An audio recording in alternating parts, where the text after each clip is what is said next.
How would you suggest a mental health professional deals with their own uncertainty with a client? Perhaps a client comes in one week, friendly, nice, open, honest. Next week, harsh, rude, blunt, maybe even mean.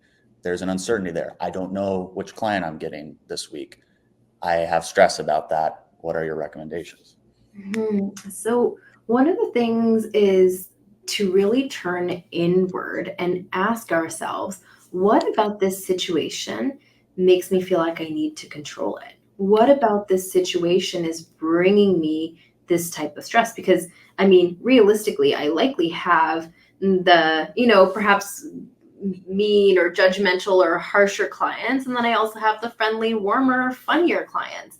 I know how to work with both of them, but Hmm. there's something about the unpredictability of this client you're saying that's bringing me some sort of distress. So if I can really think through what's going on for me, that might help me figure out what I need to do or how I need to prepare myself.